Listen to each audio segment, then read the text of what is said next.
Gold medal वाली बहू। सपना के पिता एक गरीब किसान थे। माँ पिता खेत में काम करते तो पीछे से सपना गांव के बच्चों के साथ हॉकी खेलती। एक दिन शाम को सारा दिन खेलती रहती है, ये नहीं कि छोटे भाई को संभाले। माँ पता है, मैंने आज हॉकी में पास के गांव के लड़कों की टीम को हरा दिया। अरे वाह वाह मेरी बेटी, शाबाश, ये ले कर रुपया, जा जाकर टॉफी खा ले। सपना खुशी से पिता के गले लग जाती है और बाहर चली जाती है। अरे तुम इसको बिगाड़ रहे हो, मैं ना इसकी शादी ही करा दूंगी। ऐसा कैसे शादी करा देगी? हाँ, अभी तो उम्र खेलने की है। माँ बड़बड़ करती वहां से निकल जाती है। लेकिन शाम को उन लोगों के घर कुछ लोग आते हैं। अरे राम सुखिया, जरा ये तो बतलाओ सपना के बारे में क्या सोचा है?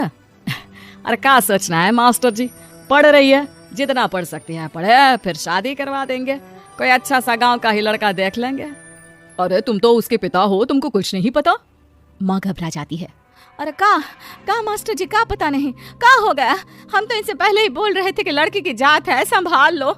अरे भाभी जी, आप भी ना कभी अच्छा भी सोच लिया करो। अरे सपना क्या खेलती है हॉकी, बड़े से बड़े आदमी भी नहीं जीत पाते हैं उससे। कल गांव में एक टीम आ रही है, लड़कियों की हॉकी खेलने उसे भेज देना, वहाँ शायद कुछ बात बन जाए। अरे ना ना मास्टर जी, कोई खेल वेल नहीं करवाना है हम लोगों को, वो भी शहर के लोगों के साथ तो बिल्कुल भी ना। शहर के लोगों को ना कोई भरोसा नहीं होता मास्टर जी। अरे कैसी बात कर रही हो सपना की माँ, बुरा आदमी तो हर जगह मिल जाएगा, उसके लिए शहर का और गांव का। हाँ हाँ मास्टर जी, हम लोग तैयार हैं, कल आ जाएगी सपना वक्त से। माँ के लाख मना करने पर भी पिता सपना को हॉकी टीम के लिए भेज देते हैं। शाम को सपना वापस आती है, लेकिन लट के मुंह से। और क्या हो गया, मार खाई हो का? कौन मारेगा हमें? कोई मार वार खाकर नहीं आए। अरे फिर शकल पर 12 क्यों बजे हैं, बताओगी? देखो माँ, आप समझोगी नहीं, बताकर फायदा क्या है? अरे बिटिया रानी, हम तो समझेंगे ना, हमें ही बता दे। सपना पापा के गले लग जाती है। पापा, मैं ना सिलेक्ट हो गई हूँ भारत की हॉकी टीम में खेलने के लिए। अरे वाह, ये तो बहुत ही खुशी की बात है मेरे बच्चे। फिर मेरी गुड़िया काहे परेशान है? पापा, मुझे दिल्ली जाना पड़ेगा आगे की प्रैक्टिस के लिए। माँ जो सारी बात सुन रही होती है, जोर से चिल्लाती है। एक पैसा नहीं है मेरे पास, समझे? कुछ नहीं दूंगी। शादी के लिए लड़का फाइनल भी कर दिया है, कल्ले का बेटा, वो शादी कर लेगा तुमसे। सपना पिता की ओर देखती है। अरे देख सपना, खेलने दिल्ली जाना है तो सिर्फ इसी शर्त पे कि आकर कल्ले से बेटे से चुपचाप शादी कर लेगी, बोल। अरे ठीक है ना, कल्ले का बेटा तो बहुत ही समझदार है, सरकारी नौकरी है उसकी, मान गया वो तो सपना शादी कर लेगी। सपना भी धीरू, जो कि कल्ले का बेटा था, उसे जानती थी। वो मन ही मन सोचती है कि शादी तो वैसे भी होनी है, लेकिन माँ की ये शर्त मान गई तो जीवन जीने का एक मौका तो जरूर मिलेगा। हाँ, मुझे मंजूर है। हाँ, तो कल मैं उन लोगों को बुला लूं? पिता और सपना दोनों एक दूसरे को देखते हैं। अब माँ ठीक है ना, बुलाने की क्या जरूरत है, वो लोग पसंद कर रहे हैं ना मुझे, वही ठीक है। बस आप तो मेरा दिल्ली का बैग पैक कर दो। सपना दिल्ली जाती है, दिल्ली टीम के लिए खेलने के लिए। सपना खूब अच्छा खेलती है और गोल्ड मेडल जीत कर आती है। जब वो गांव आती है तो उसका जोरदार स्वागत होता है, हर कोई सपना सपना चिल्ला रहा होता है। और सपना के पापा, तुम्हारी बेटी ने तो गांव का नाम रोशन कर दिया है।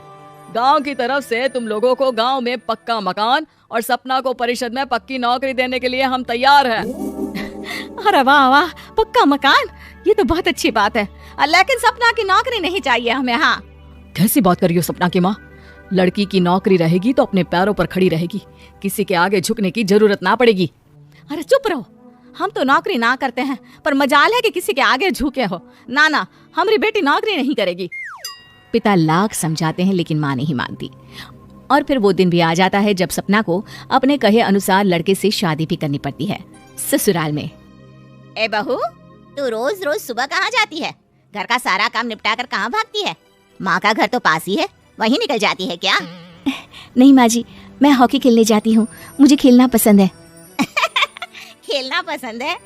अरे कैसी बात कर रही है बहू, शादी के बाद तो कोई लड़की खेलती फैलती नहीं है, वो घर का काम काज देखती है। सपना कुछ नहीं कहती। वो एक रोज कमरे में अपनी अलमारी ठीक कर रही होती है कि तब सुनो, वो जो लटक रहा है ना, क्या बोलते हैं उसे, मेडल। सपना पति की बात सुनकर खुश हो जाती है, उनके पास जाती है। मैं सोच ही रही थी कि तुमने कभी पूछा क्यों नहीं, ये मेडल है, मैंने जीता है। पता है, हॉकी में बड़ा मैदान, बहुत से लोग, 2 टीम और फिर शुरू होता है जुनून।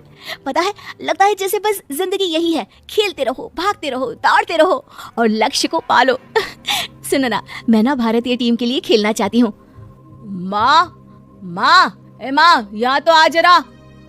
सपना हैरान हो जाती है कि ये क्या हो गया, पति अचानक से माँ को क्यों बुला रहा है। हाँ बेटा, क्या हो गया, काहे गला फाड़ रहे हो। माँ, ये सपना क्या कह रही है। अरे बीवी तो बोलती ही रहती है बेटा, लेकिन क्या हो गया, चिल्ला क्यों रहे हो, ऐसा क्या बोल दिया इसने। माँ ये बोल रही है कि इसको खेलना है भारतीय टीम के लिए। सपना डर जाती है। नहीं माँ जी, मैंने कहा कि मैं चाहती हूँ कि वो मैं बोला था ना, शादी के बाद कोई खेलता नहीं, घर का काम काज देखता है, लेकिन फिर भी। नहीं माँ जी, ठीक है, मैं घर का काम देखूंगी, कल से मैं खेलने भी नहीं जाऊंगी, माफ कर दीजिए। सपना पति की तरफ देखती है जो माँ की तरफ देख रहा होता है। उसे गुस्सा तो आता है, लेकिन करती भी तो क्या, सास के सामने कैसे पति की क्लास लगाती।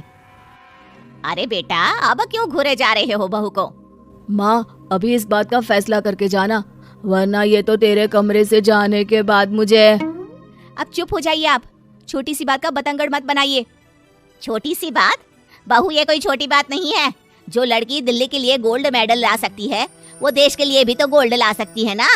हम लोगों को किसी चीज की कमी नहीं है बहू, घर का काम तो कोई भी कर लेगा, लेकिन देश का नाम रोशन करने के लिए सपना चाहिए। जा बहू, तेरी ट्रेनिंग का सारा इंतजाम तेरे पति ने कर दिया है, जा खेल और देश का नाम रोशन कर। सपना की आंख में आंसू आ जाते हैं। वो सोचती है कि बेटियों को मायके के साथ अगर ससुराल में भी सहयोग मिले तो ऐसा कोई काम नहीं जो वो नहीं कर सकती है।